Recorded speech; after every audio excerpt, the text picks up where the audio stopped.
Hello everyone, good morning, good evening and good afternoon. We have people connecting from different continents, which is amazing. Thank you so much for being here today. Before starting, I would like to quickly cover some housekeeping aspects. Today's session will be recorded and made available on YouTube. As your microphones will remain muted and your camera will be off, if you wish to comment or ask any questions, please type them on the chat function, and our colleague Amy will be collecting them to answer them during the Q&A time. If your question is to a particular speaker, please include their name and feel free to include your email too if you wish to be answered through email in case we didn't have enough time. Finally, for technical issues, please send a direct message to technical support Laura Mack via chat. Thank you, Laura, for being with us today. So welcome all to this series of workshops where we aim to explore the existing context and required actions to enable traceable and transparent food supply chains. Supply chain traceability is in the mind of most leaders as it has become essential to guaranteeing product quality and safety, resource optimization, sustainability, legal compliance and resiliency in food supply chains. In a world ruled by data, we have been told that we cannot manage what we cannot measure. But I would add that it is not just about measuring, it is also about enabling data access, data sharing, and data management across global supply chains, which is what traceability is about. Our focus in this series will be on soy, beef, and palm oil and the Chinese market, but we hope that the learnings and insights shared here will inspire practitioners seeking traceability of other commodities and regions too. A special thank you to all speakers joining us today and all organizational partners, and also a special thank you to the UKRI Global Challenges Research Fund for supporting the Trade Hub, an amazing multi-stakeholder initiative that is going to be presented right now by Fabiana Spinelli from UNEP-WCMC. Many thanks, Fabiana, for being with us today. Thank you, Julie. Thanks everyone for joining us today. And I would like to share some insights on some of the initiatives that the Trade Hub project has been working on lately. So I will go to the next slide. I believe I have the control to change. So I will be focusing on the roadmap to just and sustainable trade. And to start the conversation and get us in the mood of thinking about the issues we've been trying to address, I would like to bring some of the voices of the actors along the supply chains we've been hearing to build on this roadmap. And here we have some thoughts from Pablo Cortese. He is from Argentina and he is the director for the agri-food agency that deals with quality and sanitary issues. And for him, he says that the lack of public traceability system makes it practically impossible to determine where the soy is coming from. It is difficult to trace soy in Argentina. The citrus fruit we export to Europe, for example, I can tell you exactly which particular farm in the province of Tucumán any particular lemon or orange comes from. Argentina could introduce a soy traceability system. So that's his thoughts. And if you would like to learn more, we have this article that we worked on with The Guardian. So we can share this later. So this is some of the issues we are facing in terms of dealing with supply trade systems. And in the Trade Hub, we've been trying to address, first trying to understand these problems. And we know, for instance, that the business as usual of trade supply chain is not working. It's not working for people and it's not working for the environment. We know that along the supply chains, there are a lot of inequalities and uneven distribution of the benefits and the costs of trade. And traceability could be one of those tools helping us to address some of these issues. And also in terms of the environment, we know that the agricultural production of commodities is also being regarded as an issue. So, and again, traceability could help us to address some of the issues we are facing. Then, just to highlight some of the numbers behind these issues and these problems we're trying to address, we know from our research in the hub that agriculture and deforestation, they are very linked. We know that 70% of tropical deforestation is due to commercial agriculture, and the big commodities like palm oil, soil, cattle, and timber, they play a major role in this number. We also know that about 35% of international demand for agricultural commodities is responsible for deforestation. We know that soybean production is it happens mostly in the Americas. So 80% of it is produced in Brazil, the US, and Argentina. In terms of the demand, we know that 75% of the demand comes from China, and the main supplier is Brazil. In terms of palm oil, we know that Malaysia and Indonesia, they are responsible for 85% of the total production and supply of palm oil in the world. And even though this is not the focus of this series of webinars, our project also works on rubber, and we have a good emphasis on smallholders, and we work with smallholders in China, and we know that all the 85% of all the rubber produced in the world is thanks to the hard work of smallholders in China. So these are some of the numbers that the project has been uncovering. And we are a global project. We cover 6 agricultural commodities in 8 countries and 5 focal regions around the world.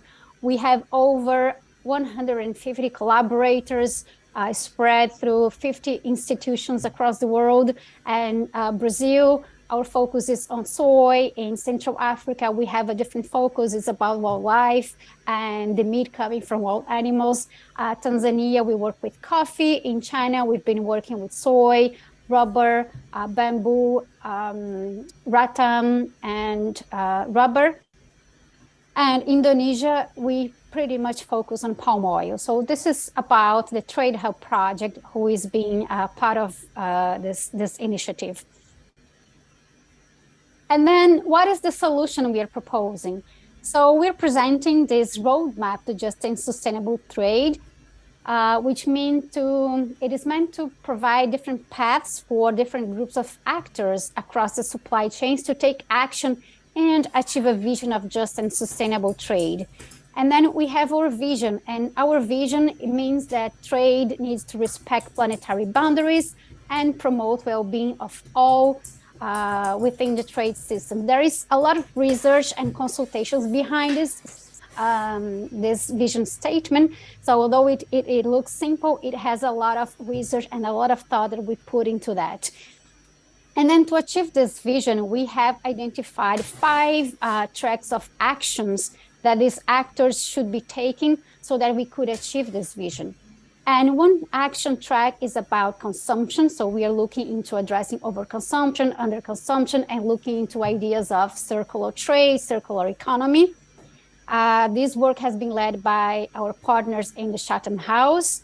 Another action track is about production systems, and this is the bulk of the Trade Hub project because it's all about the impacts, addressing the impacts of agricultural commodities trade on ecosystems. Then we have an action track that is looking into balancing or making like global to local markets more connected. And the other one we have is about power imbalances and making sure that trade, or the benefits and the costs of trade, are evenly distributed across all of the actors in the supply chains. And the last one, it's about meeting the needs of smallholders And we have Louise here with us. She will be exploring this a little bit more in her intervention later today. And just to let you know that traceability is pretty much a cross-cutting issue that will go across all these action tracks. And we will be covering that issue, and our experts here today, they will be able to tell you more about.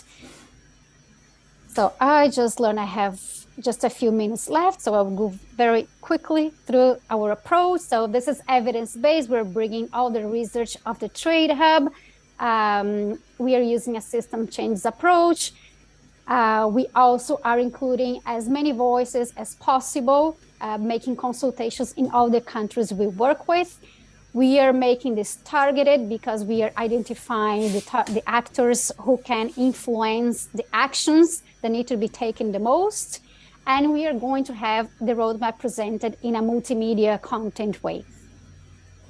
And just to share you briefly a few of the publications we have. So this is our major publication on deforestation or on traceability. And Julie is really our expert in this matter, so I will let her tell you more later.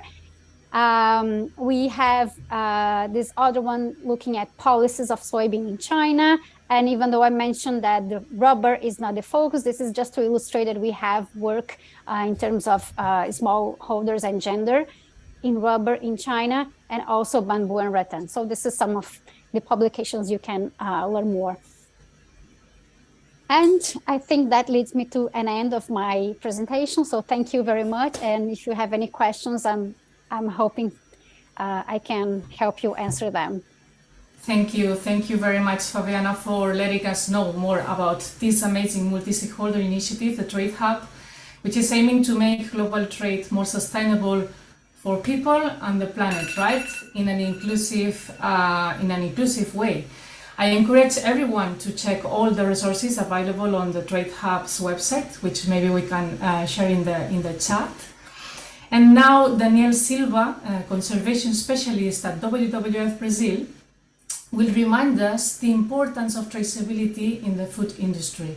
Many thanks for sharing with us your knowledge, Daniel. Thank you, Julie. Hi, everyone. Thank you so much for your presence. So I'm Daniel Silva, conservation specialist at WWF Brazil.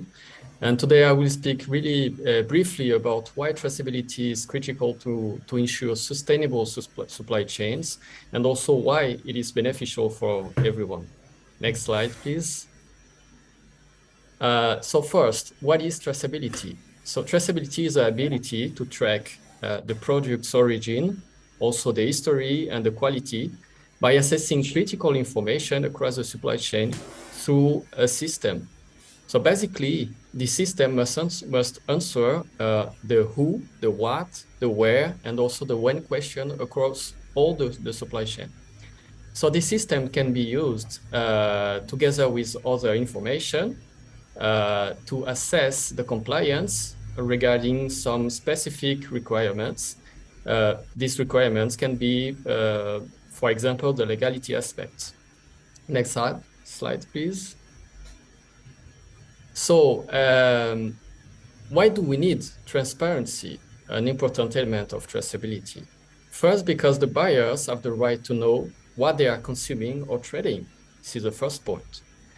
And also because transparency is necessary to verify the credibility of traceability information, and also to ensure that the buyer companies, the society, and the authorities make relevant use of this information. For example, the buyer wants to be sure the products meet the required quality. The society wants to be sure that the products have not been produced or traded in a harmful way for populations and consumers.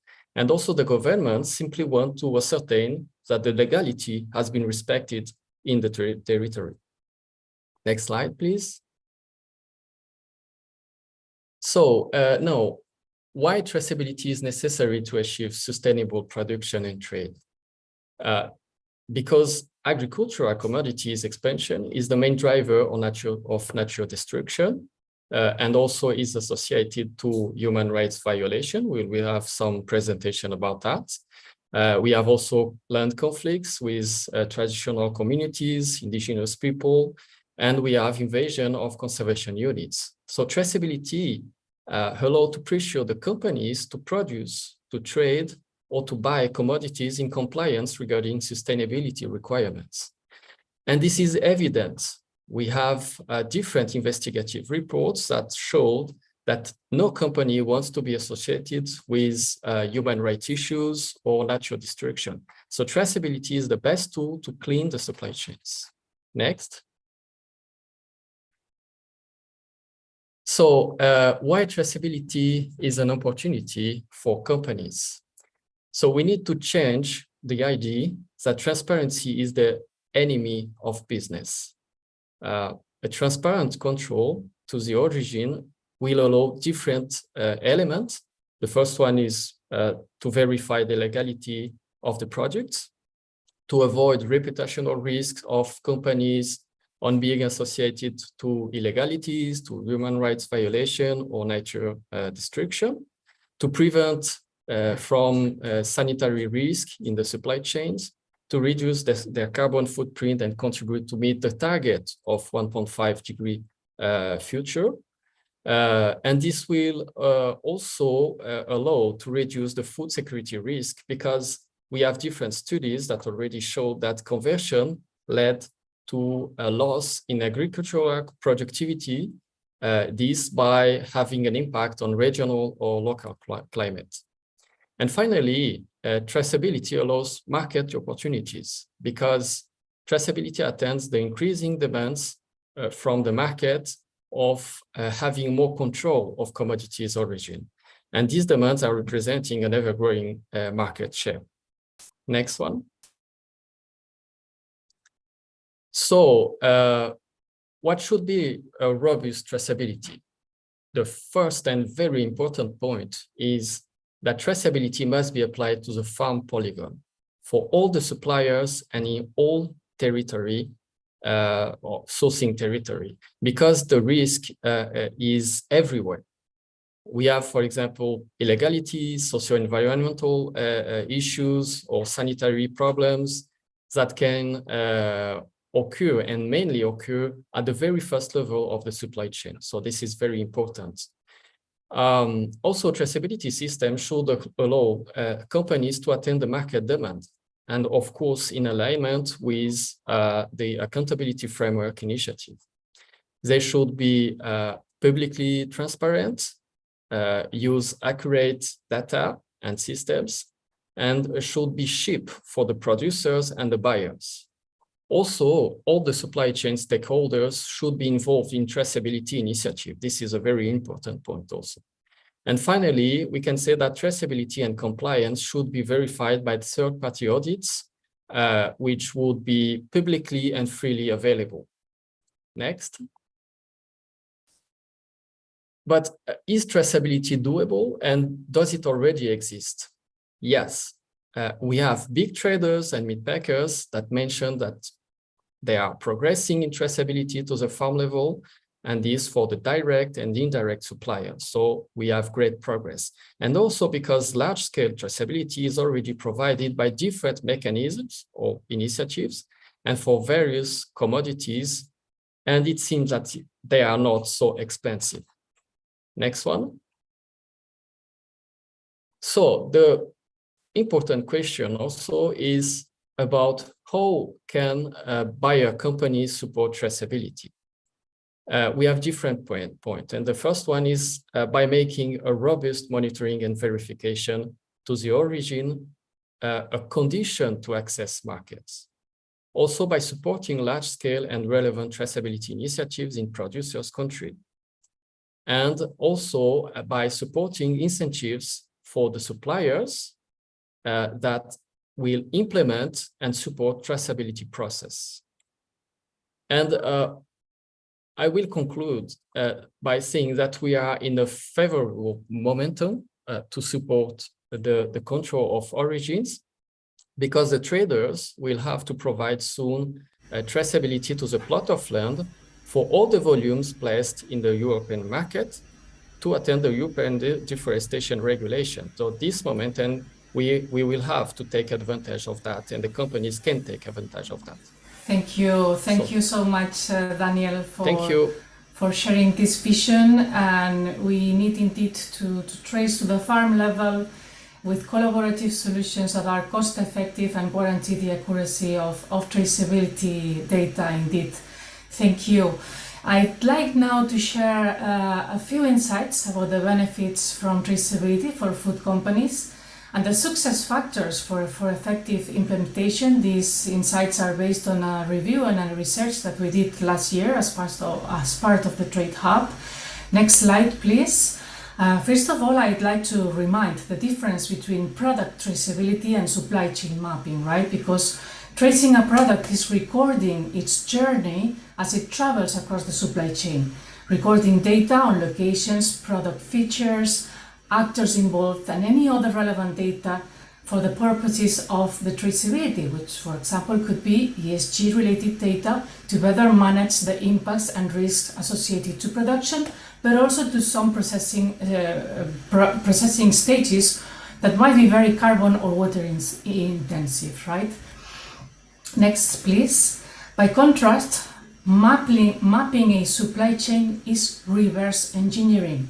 In a scenario where non-transparent supply chains have already been established, downstream actors want to discover who's involved in their supply chains and where they are by questioning their suppliers upstream at multiple tiers. This is a different approach than the one that we are focusing on here, that consists on building supply chains that are traceable from inceptions rather than aiming to discover existing non-transparent supply chains. So we want to work from farm to end consumers to gather the data that is required to meet our objectives and have an effective sharing and data managing across global supply chains. Next, please.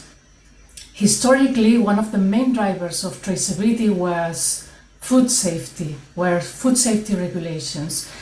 These systems already exist, and in many cases they just need to be extended to also include indicators that are relevant for the consecution of other objectives, such as managing ESG impacts at the origin level, reducing carbon emissions of water consumption in processing hotspots, taking better strategic decisions, or demonstrating the company's or some actors' sustainable performance. Next, please. Several case studies have already demonstrated the benefits for companies from implementing traceability. We are talking about enhanced business resiliency and business continuity, better access to finance, access to premium markets, and resource optimization. It also includes some benefits in economic terms too. And overall, several major food companies interviewed in the past as part of this research affirmed that enhanced traceability is granting them a competitive advantage. So it is not just a risk management tool, but it's also a tool that provides many other benefits for companies and for both the producing and the consuming countries at the economic level. Next, please. So implementing traceability, however, isn't fast or straightforward. It's an innovation process involving digitalization. It is therefore a transition process requiring multi-stakeholder alignment and coordination, access to the required technology, capacity building, and incentives at different levels in the supply chains. So therefore it requires a very good governance and coordination among multiple stakeholders, which is something we want to discuss in our series of workshops. Next, please. Finally, we reviewed the success factors for traceability implementation at the organizational level. And obviously, it is crucial to have the top management involved in having professionals in different teams investing the required time and efforts in providing information to define the right scope and approach, as well as setting and measuring clear traceability objectives and incentivizing different stakeholders at different levels. And this is something we also want to discuss further across this series of traceability workshops and webinars. Next, please. Just thank you very much for being here today and for your attention. Next, please. And now let's better understand what are the social impacts linked to commodity production that we need to be able to manage to have more resilient supply chains and communities. Luis Nakagawa, Trade Hub researcher with Imaflora, will share with us the outcomes of her amazing research in the space. Thank you, Luis. Thank you very much. Good morning, good afternoon, good evening, everyone. Thank you for this opportunity to share a little bit of our research in SEBRAP, but also in Imaflora. The idea is to bring a little bit of what are the social risks linked to the soy and beef production, especially in Brazil. Next slide, please. So the current scenario shows that, according to our research, that there is a growing awareness of the need and the urgency to implement sustainable trade systems. This is worldwide. However, the policies in place are still insufficient. And we will see this as Danielle was mentioning, the soy moratorium. It's a very nice and efficient policy, but covers only the Amazon. So we need to think about more policies, more effective policies. And also the production systems involving major agricultural commodities in developing countries are not socially, economically, and environmentally sustainable for small farmers, indigenous peoples, and local communities, especially. Next slide, please.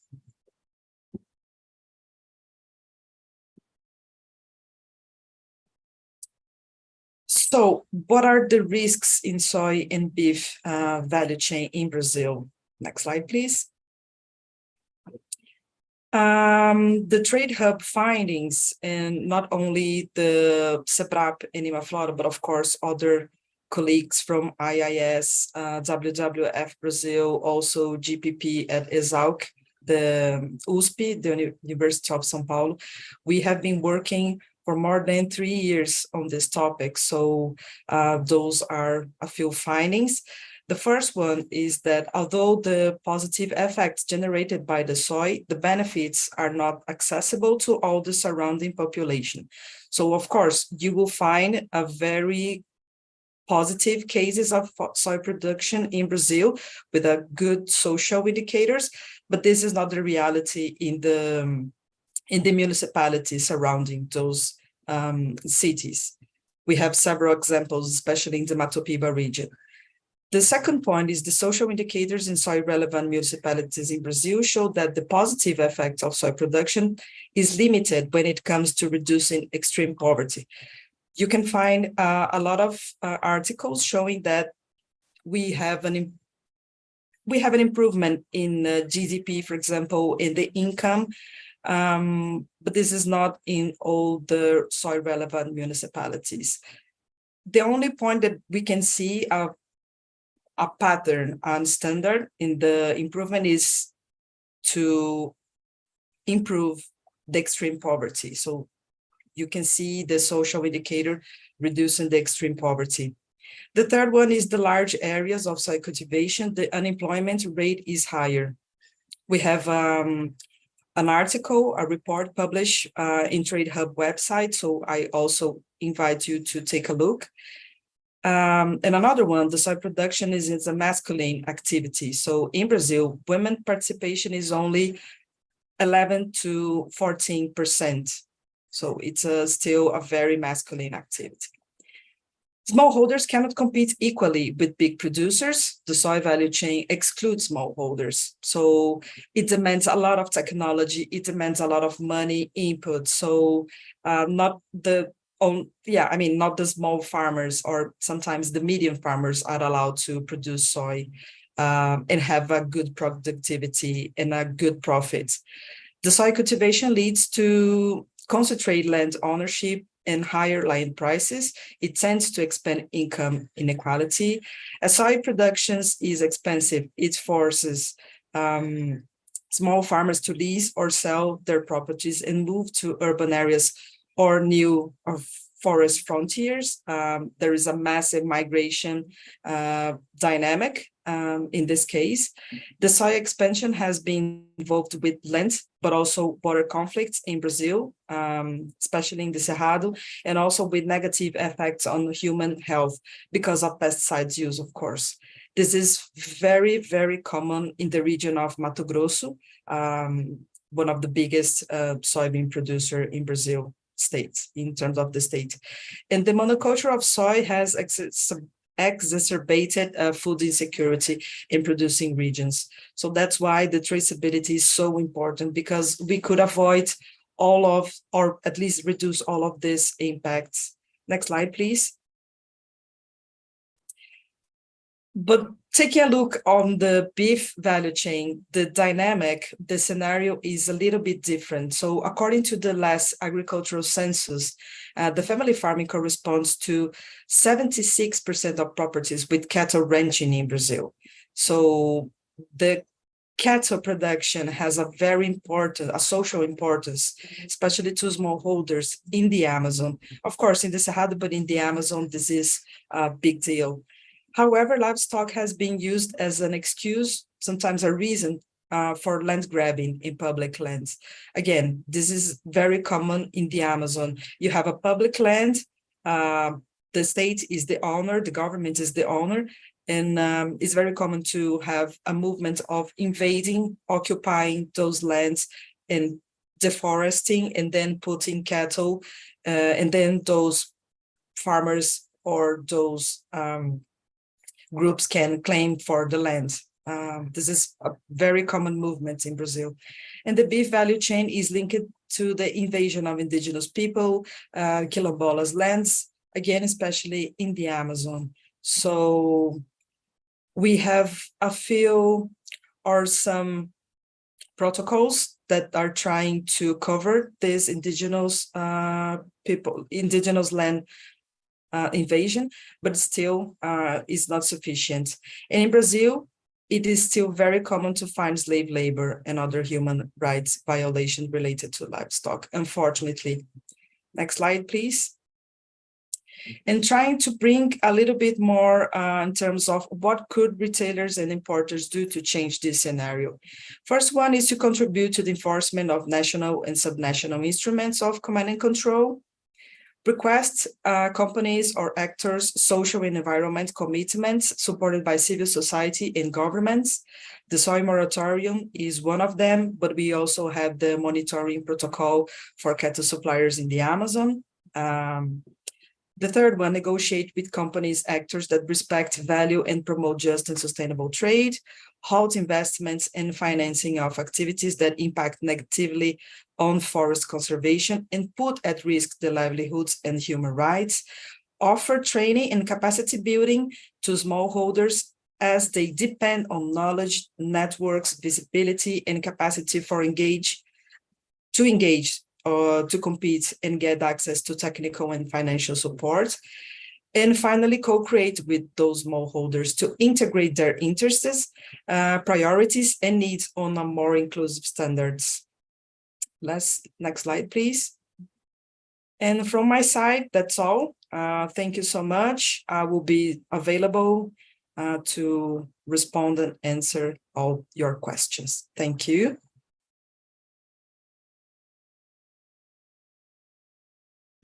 Thank you, Luis. Thanks so much for reminding us the relevance of building supply chains that promote enhanced equality too, by being more gender balanced, distributing the benefits in a fair way, and enhancing access and opportunities for smallholders and local communities too.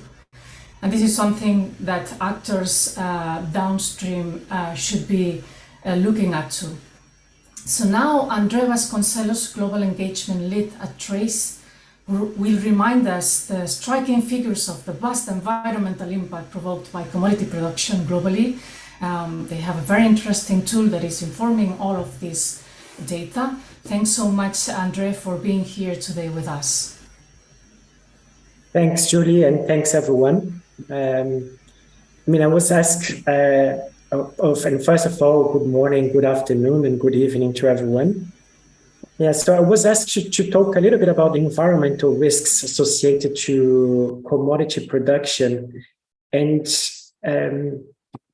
Next slide, please. And if you can allow me, Laura, to change the slides, it would be great.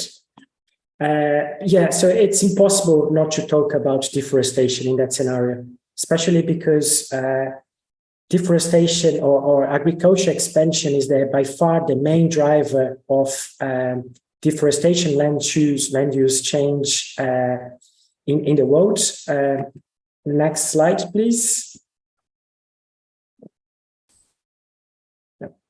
Okay, now I can control. Yes. So yes, as Fabiana nicely said in the beginning, well, agriculture expansion drives at least 70% of deforestation land use change. But in recent research, we saw that about 99% of all the deforestation occurs in landscapes where agriculture is the dominant land use. And when we link that to supply chains, we see that at least 35% of that expansion of these commodities that are associated with deforestation are linked to international trade. But it's not just deforestation, there is also climate impacts. So if we look about all the deforestations or the tropical deforestation in the world, and if tropical deforestation were a country, it would be the third largest GHG emissions in the world, just after China and the US. And the UNEP-WCMC report says that at least 10 to 11% of all the global emissions is caused by deforestation. So this is a global measure in average. But when we look in countries that produce a lot of agriculture commodities like Brazil, we see that deforestation land use change accounts for 50% of all the emissions in the country. And if we put on top agriculture, we are talking about 75% of all the GHG emissions in the country, this in the case of Brazil. And obviously, deforestation is also the primarily cause of habitat loss in the world, so it has a massive impact on biodiversity. And as Louise nicely put out, there is also all the social and human rights abuses that links to the expansion of agriculture and therefore with the deforestation, land use, and so on. But I also wanted to mention about the regulatory risks that sometimes we forget about that. And now, especially now in the context of the EU, the European Union, putting a new regulation on deforestation to the imports. So we see that compliance will become a massive issue. And in a research that we recently carried out, and we will publish in a couple of weeks, actually, in collaboration with the ICV, a Brazilian organization, and also with the support with Imaflora, we looked at all the soy production in the Cerrado, in the Amazon, and we saw actually in the context of the UDR that the Brazilian soy will have a higher risk of non-compliance with the UDR and the criteria of national compliance with national regulations, in the case of Brazil with the forest codes, than with the deforestation-free criteria. So definitely we have a lot also to look at compliance with national regulations of producing countries. But the problem is that a lot of these supply chains are extremely opaque and very long. So it's very difficult for businesses, for importing countries to understand the risks that they are exposed to. So this lack of information really keeps business in the dark. And that's why, as Daniel rightly mentioned in his presentation, it's critical for us to have traceability, but not also traceability, but also and not only traceability, but also transparency. I mean, we need, as civil society organizations, we need to be able to look at to what extent this information that companies and organizations are claimed that, for example, deforestation-free commodities are actually true. So we definitely need more transparency. But the question that I wanted to bring here is, what does all these impacts what does China and other importing markets have to do with all these environmental impacts in the tropics? Well, first, a lot of these commodities that are driving deforestation and land use are actually produced in tropical countries, and they are exported to many countries around the globe. So as the environmental impacts like climate change, like deforestation, actually have implications at a global scale, and the demand for those commodities also come from a global scale, we need all stakeholders across the supply chain to work together to address this problem. But also deforestation, environmental risks, and social risks cause problems to the supply as well. We've been seeing many studies coming up recently showing how climate risk, deforestation, increased deforestation leads to impacts in the productivity of those commodities. So if we look at Brazil, for example, in the case of soy, in 2020 and 2021, we saw an unusual drought in the south of Brazil that caused a reduction of 46% of the soy productivity in the country. And obviously, this leads to implications to commodities price, to food security, and many other issues. And most of the agriculture commodities that we're talking about here, for example, palm oil, soybeans, pasture, and many others are rain dependent, which means that any impacts on the climate will definitely affect the productivity of these commodities. But at the same time that we have these risks, clear risks for importers, for buyers, and for consumers, we also have, when we look from the demand side, we also have clear opportunities for targeted actions. And we often see that the deforestation and emissions associated with exports tends to be highly concentrated in a few places. So I wanted to bring here this example of China, looking at all the China's exposure to deforestation via imports. We see here in this chart, actually, that we are talking about a handful of commodities and countries, or a handful of supply chains in which China is most exposed to via deforestation. So mostly Brazilian soybeans, Indonesian palm oil, wood products in general, Brazilian beef, and rubber. So it's highly concentrated in a few commodities and places. And if we go one step further and use information, for example, as provided by Trace, in which we start mapping the supply chains and linking deforestation and other environmental issues as linked to the trades, we can have information about, in the case here for China, where the China soy imports is coming from. So we have basically an idea of where it comes from that can, really provide key information for consumer governments like China, for buyers, for stakeholders in general to understand the risks that they are exposed to and therefore plan to mitigate those risks. And once we understand the sourcing areas, we can also understand the environmental impacts associated with those supply chains or with consumer markets. And here, for example, I bring one of the trace metrics, which is the deforestation exposure linked to China's imports. And we see again that it's highly concentrated in a few places, which actually half of all China's deforestation exposure is associated or is linked to only 30 municipalities. And those 30 municipalities only represent or only account for 7% of all soy's imports into China from Brazil. So with this information, it really helps to enable buyers and policymakers as a first step to understand which areas they really need to pay more attention on. Obviously, as Danielle said, we need traceability for all the areas, but this really helps us to provide actionable insights for stakeholders to plan their actions. And if we go one step further, we can also, with data, understand and identify which are the companies that trade soy, in this case, from Brazil to China. And we see that only 10 traders handled 85% of all the soy exports from these high-risk municipalities to China. So this is just an example of how data, how science, how information can really help us to take a step further and really plan actions to clean up the supply chains. Thank you very much.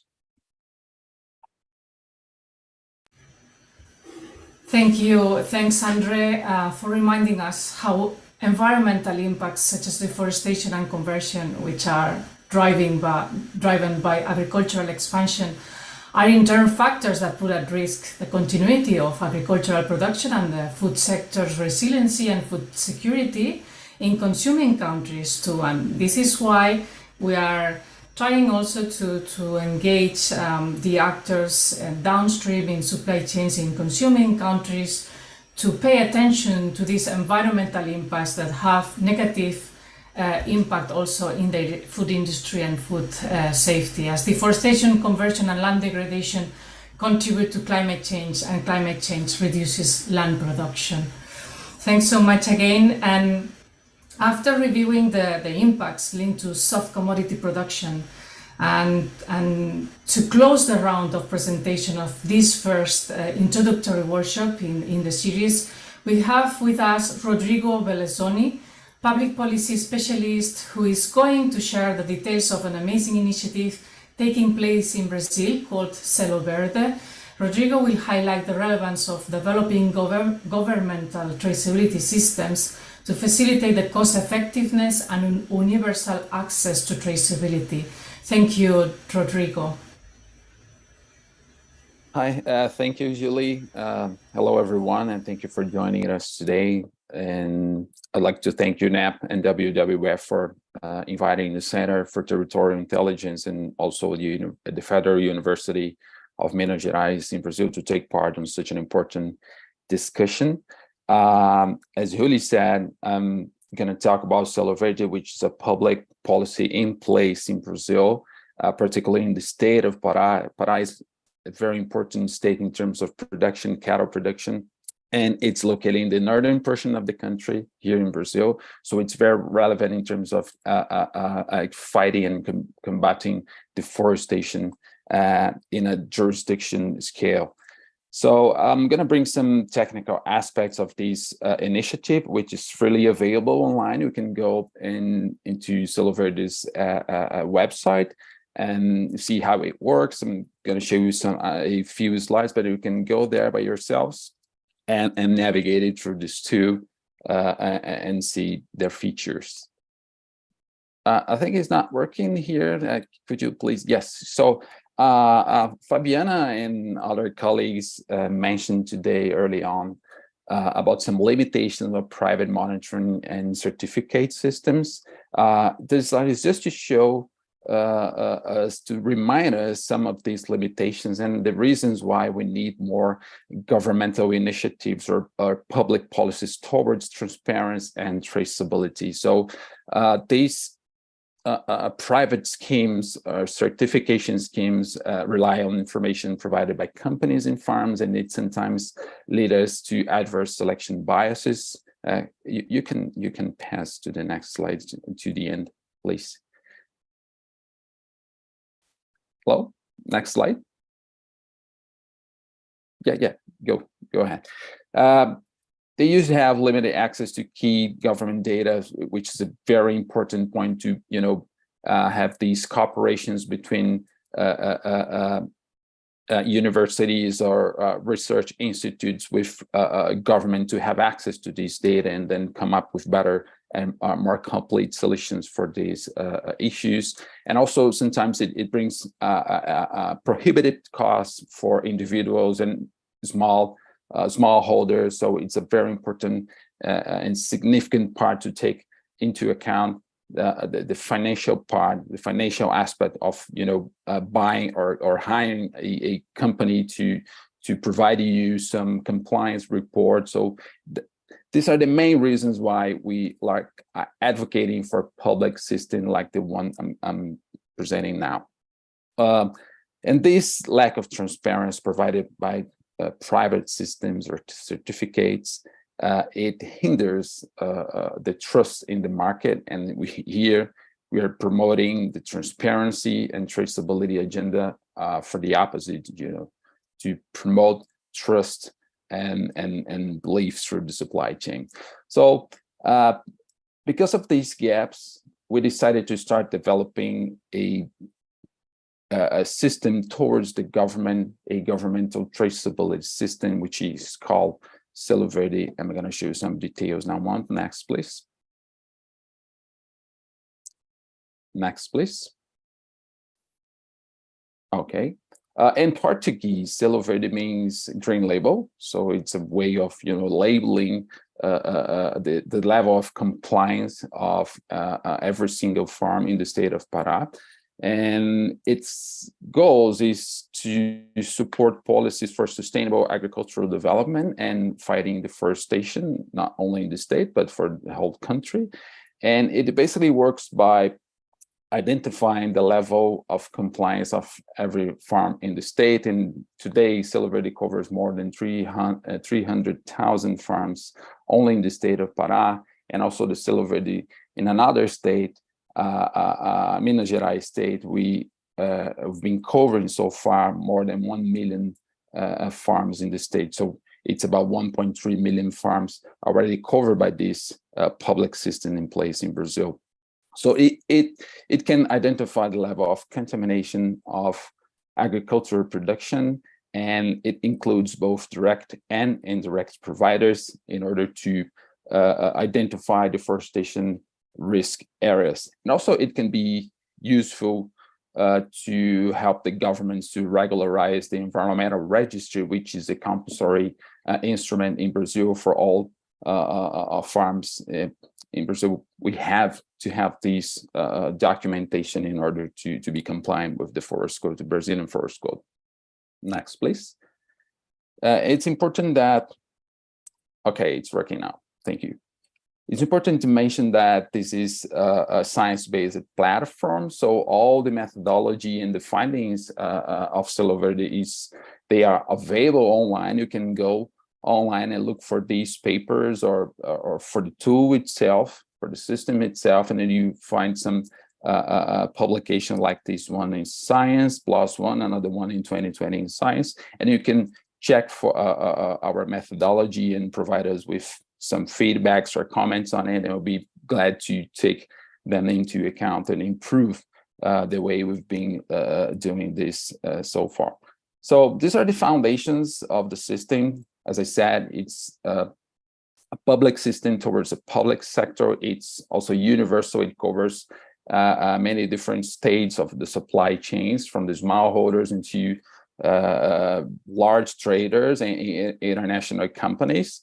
And more importantly, it's free of charge. So there's no cost for producers. It's just a matter of providing better conditions for the government to make better decisions from this intelligence report Selo Verde provides.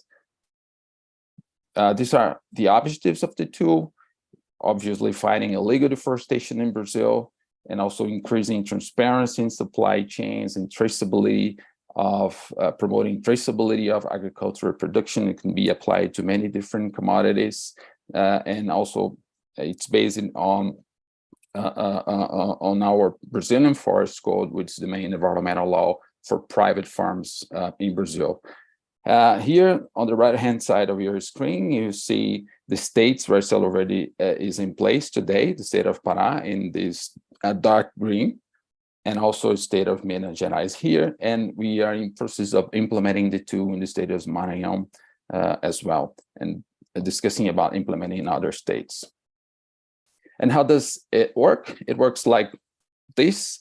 We get together, we gather many different data sets, data for the environment and agricultural, land tenure, and fiscalization and control. So we merge many different official data, for example, deforestation, hydrography, data about the rural registry for every farm in the state, the size of the crop area, the pasture land.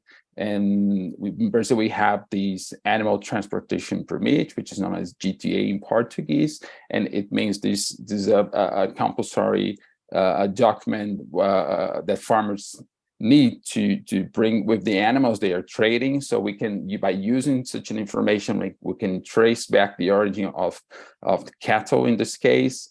Also, the system is able to include information about conservation units, public lands, indigenous lands, and many other aspects of the territory.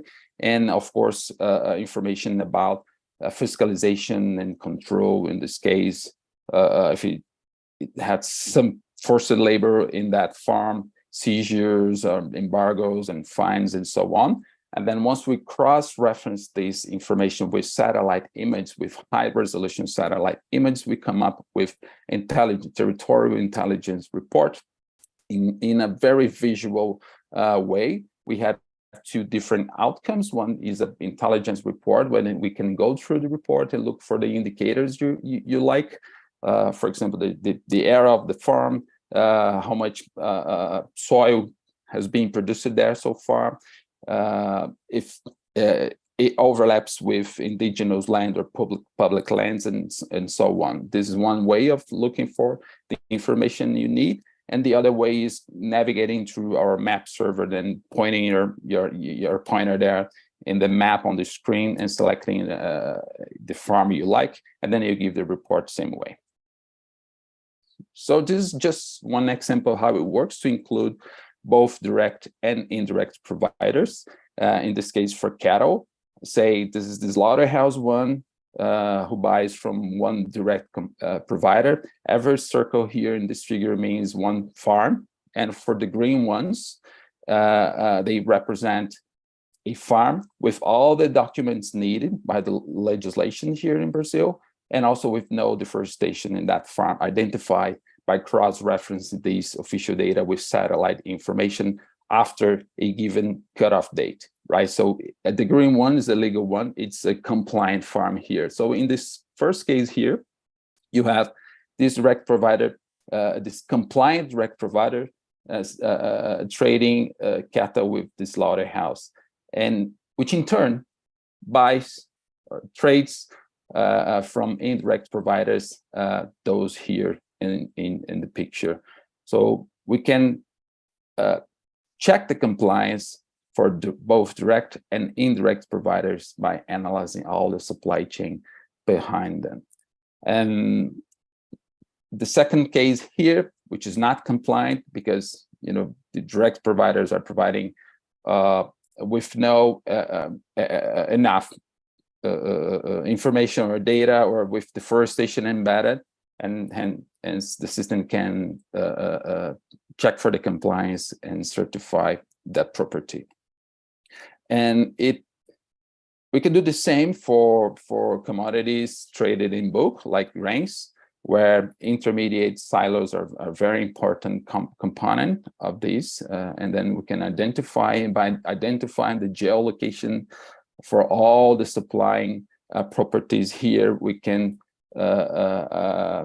check for negligible risk and also identify high-risk areas and come up with better solution for that particular area.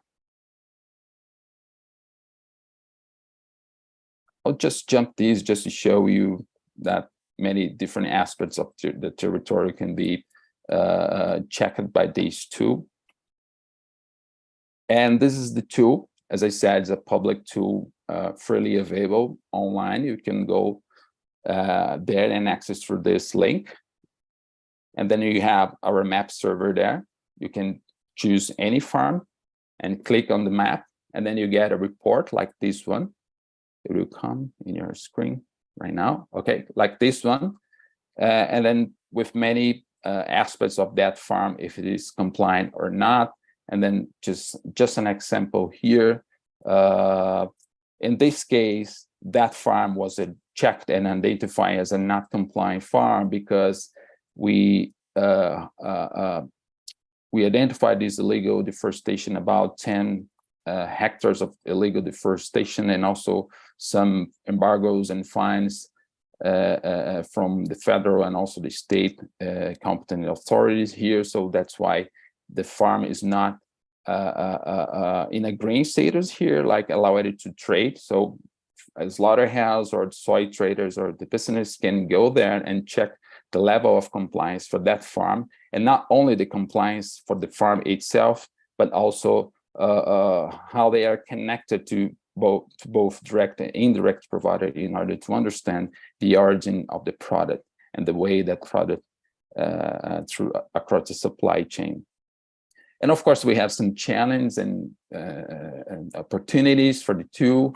About the challenge, we can highlight that we have to better integrate these two with private systems, with certification schemes, in order to take the advantage of public systems and link them with private initiatives. But also, once this is a governmental universal transparent, it can be a global standard. That's why I started to cooperate with Brazilian state governments here in order to foster transparency and the transparency and traceability agenda in Brazil. And it could be useful, this tool could be used already, is to promote dry runs with simulations, farm to fork due diligence procedures, as we did with the government of UK government. We did this. We've been discussing to run dry runs for the cattle traded to China, between Brazil and China, and then also soy and many other commodities. And the main goal here is to transform traceability into a positive agenda in order to farmers and all stakeholders to take advantage of showing the aspects of their production, of their supply chain. And then we believe that by doing so, this will attract investments and business opportunity. I'll stop here. Thank you. Thank you. Thanks so much, Rodrigo, for illustrating us with this practical example and for reminding us the opportunities and challenges that need to be overcome when implementing traceability on the ground. I hope this example will inspire initiatives in other countries and encourage downstream actors to employ the data of tools like the Celo Verde. Thank you. Before we go to the Q&A time with our colleague Amy, I'd like to very briefly remind you about the following events that are part of this series of workshops. Next Wednesday, we will have another webinar, 1.5 hour webinar focused on palm oil traceability. And we will count on very relevant actors in the Indonesian space, Indonesian context, who are working on setting the tools to help smallholders comply with new traceability requirements, such as the ones set by the EUDR regulations that we will hope that will inspire also the actors in other regions to also require a similar level of traceability. On the 27th, we will be holding an in-person workshop on palm oil traceability with practitioners, governments, and industry representatives to discuss required action, roles, and responsibilities among multiple stakeholders. This will take place in Jakarta as part of the regional consultation that is being organized by the Trade Hub with the UNEP and C4, among many other partners.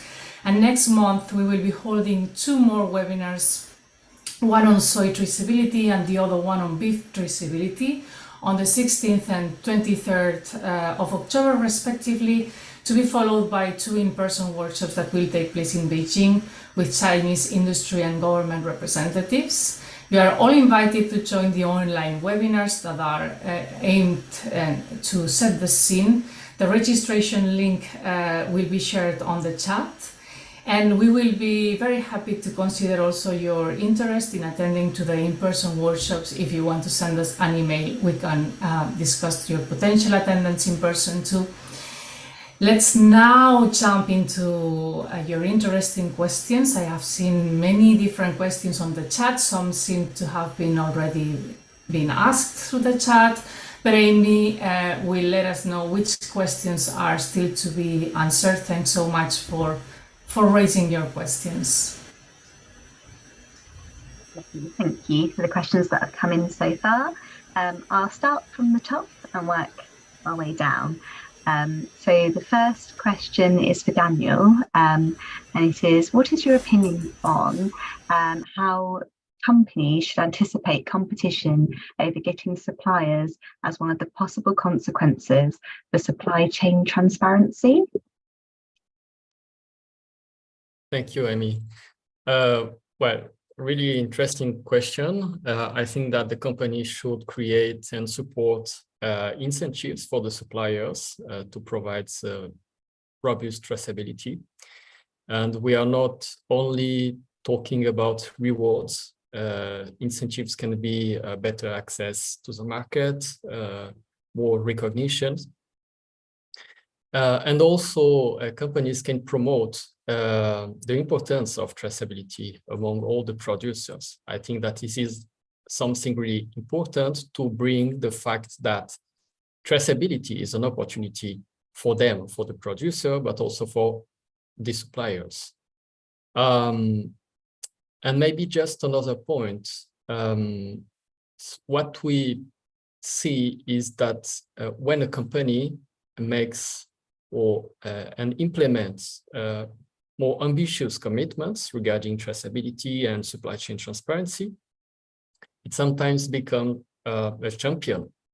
And generally, the other companies would follow the new standard. So I think that this company that are the champions cannot be afraid about losing market, because they are gaining markets by implementing this new, more ambitious standard.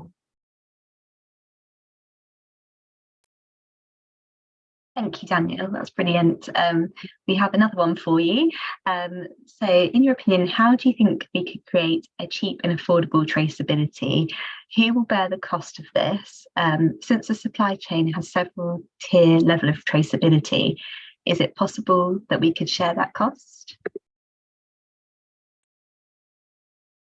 Yeah, so I think that the presentation of Rodrigo already provide really important elements to answer this question with the Selo Verde initiative, which is actually free for the producers and the companies. But I will try to bring my point on that. I think that the protagonism of the government is essential, because the government generally owns the data, the basic data, to build transparency and traceability. And also the government can leverage large-scale initiatives like this one, the Selo Verde, but other ones. And also the government can elaborate stronger public policy to make traceability easier at a national level. Regarding the private traceability systems that some firms of technology already proposed, like a blockchain and etc., it seems to be very accessible in terms of cost. I don't think it's something unfeasible for a company. And this for soy, for beef, and other supply chains. So yeah, I think that we have no real concerns about the cost of traceability. And also what we should consider is that when we talk about traceability to local scale, it's something, but by applying this at a major scale, we will have a reduction of the cost of traceability. And I think that this reduction can be significant and consequent. And just a point about sharing the cost. Yeah, what I can say is that we need traceability systems to be cheap for the producer. And this is really an important point. And of course, the traceability system should be economically viable also for the companies. Thank you. Thank you very much. We've had a few people ask if we're able to share the presentations that have been shown today with this group. So I don't know if we have the ability to share the PowerPoint presentation that we've run through today. Yes, I think so. Yes, I think all speakers will agree with us sharing the slides. So we will make them available potentially in the landing page of the registration, or also just to remind you, this session is being recorded and will be available on YouTube. So you will be able to review all the slides by watching the recording of the stream on YouTube too. And we will find the way to share the slides with everyone. I now have a question for everyone, to all of the attendees. So do you see robust traceability achieved through improved national government regulations, international organisation initiatives, such as through the UN or the FAO, or through voluntary private standard schemes? I'm just going to mention very briefly that I think that regulation is a big driver that accelerates the process. It shouldn't be the only driver, and I think we have demonstrated, and there's evidence that traceability provides many different kinds of benefits for the different actors implementing it and making use of the data that traceability grants. So it shouldn't be necessary to have more strict regulations to enforce the transition. But obviously, yes, regulation would accelerate the transition, but we need to make sure that these regulations also take into account potential unintended consequences, and we want to manage also universal accessibility to the markets when enhanced traceability it is enforced. Yeah, if I may just add to that. Yeah, and agreeing with you, Julie, definitely is not just on the court of one actor of the supply chain, but all these actors play a role in that. Consumer markets by putting regulation, by requesting more information, researchers like Rodrigo, all of us here, supporting with providing data, information to help in that process. Companies by playing their role in implementing the traceability systems. But just to add or complement on what Julie was saying, now the context of the European Union deforestation regulation, which requests full traceability back to the geolocation or back to the farm, this was a sort of an unprecedented regulation that we are seeing now. That can drive up, actions throughout many other consumer markets because by requiring full traceability of companies, it will lower the barrier to other consumer markets to ask the same information for the companies. Because at the end of the day, and using trace data, we can see that the same companies that export, for example, soy from Brazil to China also export to Europe, sorry. So we are talking about the same companies. So this will definitely lower the barrier for the Chinese market and other consumer markets to ask for similar information.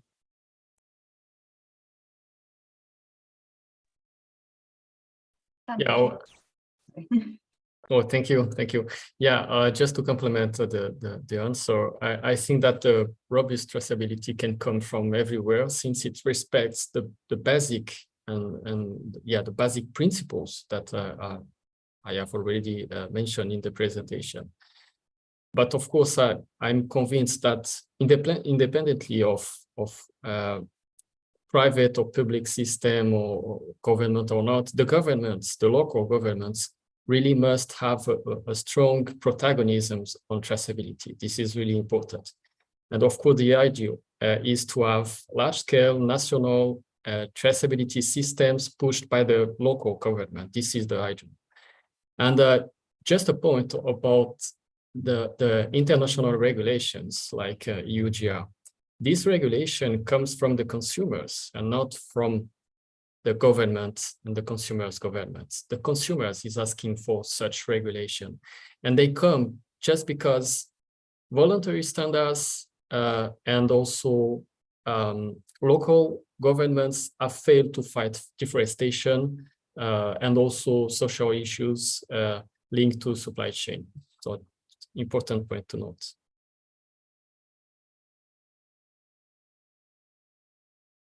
And Louise, do you have a point? Yes, very quickly. I fully agree with you. I think that is the combination between the different actors, the different levels of actors acting to improve or guarantee a better quality of data, accessible data, this continuous access to data, not only 1 year and not the discontinued in the other one, but taking advantage of what Cristiane was mentioning here. I think that according to all the meetings and the discussions that I have been following here in Brazil, they are betting, especially the companies and sometimes the government, I would say, the segregation system. And I think that this is very far from the better solution, from the solution. So in terms of the soybean, I would give it to André to answer this, or to Julie, because I think that this is very tricky.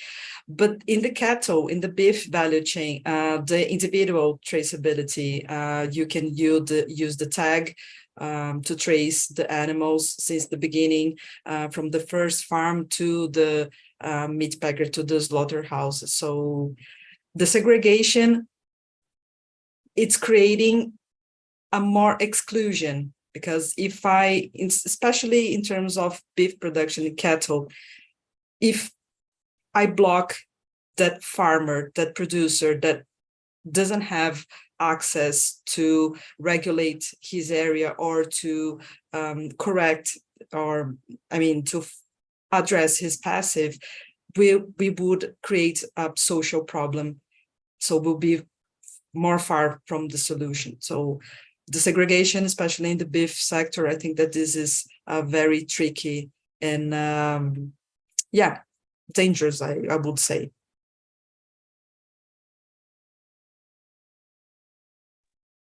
Rodrigo, would you like to comment? Yeah, thanks. I just would like to add something on these 2 points. First, about the traceability, which these initiatives should come from private or public initiatives. From our perspective, we understand that it's very important that local governments, as Daniel and others said, that local governments have the power to raise their concerns and come up with public tools and free of charge tools able to cover all the supply chain, including smallholders at no cost for them. And by doing so, we will have official information being provided to the market and also to regulators in other countries. And by creating this official channel for communication between competent authorities, for example, from the UDR, the competent authorities in Europe would ask for some information from Brazil, for example, and then the government should provide official information. We believe this is a very strong and relevant point to be raised. And also, these systems, such systems, should be recognized by these regulators and also used by market protocols and many other initiatives. So this is something which is very clear to us, giving the power and empowering local governments for them to be able to officially monitor and trace the origin of the products. And just a quick point about the segregation, the soy segregation in Brazil. Once we have the geolocation for all that indirect suppliers, there's no need for segregation anymore, because once we know the origin of that grain, and we can look at that farm, particularly to that farm, and understand and check the level of compliance for that farm. And once we link that farm to the others, we can trace back the way of that grain. So once it goes to the ship, to that shipment to Europe, we can understand if that grain came from an area with high risk or from, with a negligible risk embedded in that product. So it's a way of doing this. And of course, we can put some efforts in high-risk areas and come up with stronger actions for that. And also at the same time, suggest buying from those areas of negligible risk. Thank you. And Daniel, did you want to come in? Yeah, thank you, Amy. I just want to react about the last question about segregation, and I think that I totally agree with Rodrigo. We don't need to segregate. We can have clean sourcing. It is possible. We are talking about soy, and in soy in Brazil, the share of the non-compliance regarding the forest code and the requirements like the EUGR requirements with a cutoff date of 2020. This share is very low, so it is not difficult to have a clean sourcing. And I think that clean sourcing, it is, of course, associated with a robust traceability system and a robust control of origin, is the best way to reduce the risk for all the actors across all the supply chain, inclusive the companies. So, yeah, segregation is not this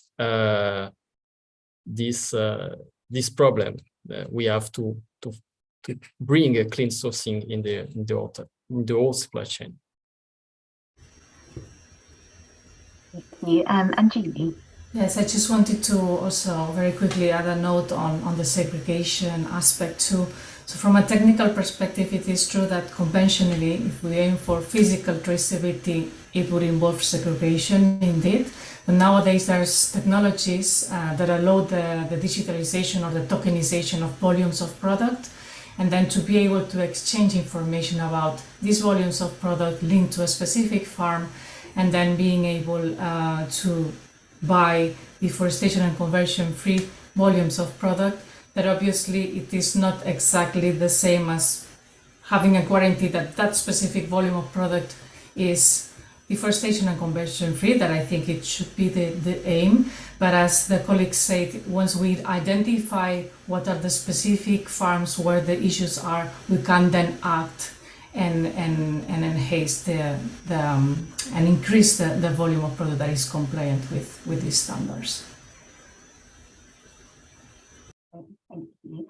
And Fabiana, I know that you are due to leave shortly. Have you answered that question online that you had in there?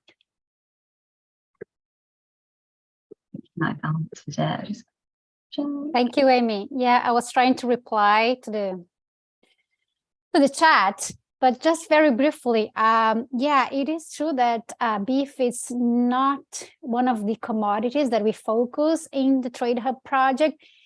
And we also tend to focus a lot more on international demand or international trade. And we know that beef, for instance, is most of a problem domestically. Well, it is a lot of the problem.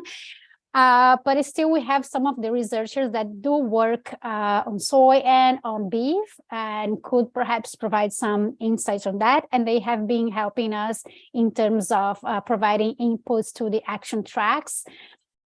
But in just very general for the consumption action track, I think one of the key messages that we've been trying to send is that we need better informed consumers.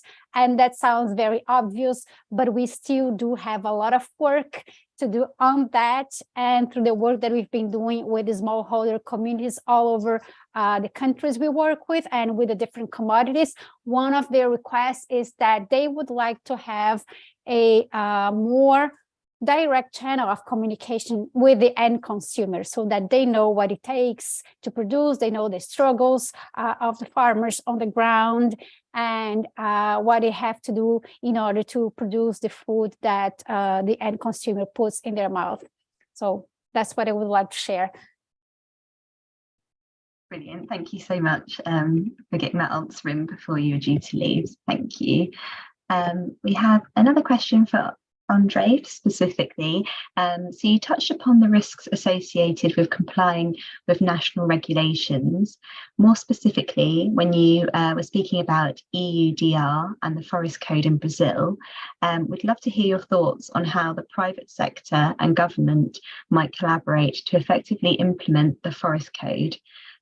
It's been 10 years since its revision, yet there are still significant issues, especially with the basics of the CAR information. That's a very good question, Gustavo. Thank you. I'm sure I'm going to try to answer here, but I'm sure, Rodrigo, you have lots to add to. So it'd be great to have your contribution.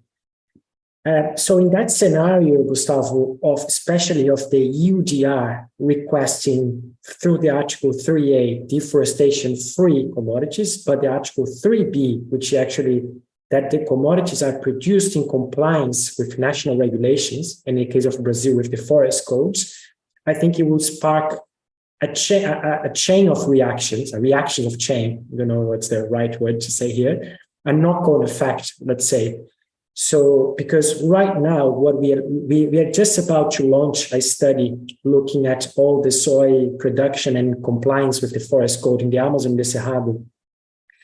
And the reality is that, as I think Danielle mentioned or others mentioned here, a lot of the data to prove compliance is actually owned or is hosted by different Brazilian or different government organizations. So if we talk about deforestation license, is with the SEMAS or the environmental agencies, the subnational level.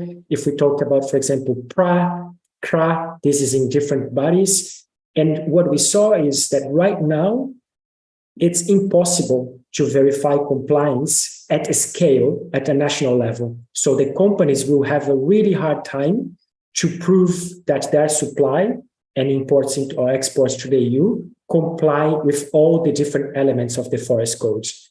And so the UDR will sort of push the companies, and the companies will try to push the government agencies to have more transparency on this data, to make sure all the ASVs or the deforestation licenses are available across the different states, that when farmers have compensations for the deficit of legal reserve, this information is available at scale in a database. So I think all these reactions, sort of sparked through the UDR, can support for us to have more transparency and therefore to verify compliance. I mean, just one final point that is important to mention, that in the case of Brazil, we have the forest code lays out all the mechanisms already. So the EU doesn't have to reinvent the wheel, but rather support Brazilian stakeholders to make sure this data are available, and therefore, and so then the companies can prove that their imports into the EU are in compliance with deforestation-free, Article 3A, but also with national regulations, Article 3B. Yeah, I think Andrea has already addressed many of these challenges and behind how we could foster these integration between private and public system or initiatives.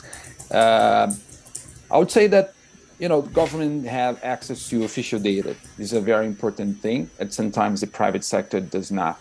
And in doing so, the private sector, the public sector could come up with, better integration or better data management platforms, and then provide these data in a clean and transparent and very understandable and useful way for the private sector. And in turn, the private sector could take part, by transferring some resource, I would say financial resource, to develop such a tool, such a system, or such an initiative. And sometimes we need to develop incentives for farmers, for example, and this money could come from the private sector to incentivize better actions and better practices in the farm. And then it's just a matter of integrating these different objects and different initiatives into a single and particular goal by transferring resources from the private sector to those who needs more to change the way they are producing, and at the same time, the public sector could make the analysis and run the analysis and identify those who needs more or who are able to receive some incentives because they have some, surplus in terms of environmental reserves or forests in their properties. And these mechanisms, I think these are very important tools and one relevant way of combining these two different approaches. Thank you, Rodrigo. Funneling effective incentives at different levels, it's indeed a very key topic that we should be discussing further for sure. Thank you, Amy, for driving the Q&A session. Thank you all for your questions and the speakers for all your very interesting answers. We look forward to seeing you connected to the next webinar next week, focused on palm oil traceability. And many thanks again for your interest and for being part of this growing network seeking effective food traceability in global supply chains. We will see you soon.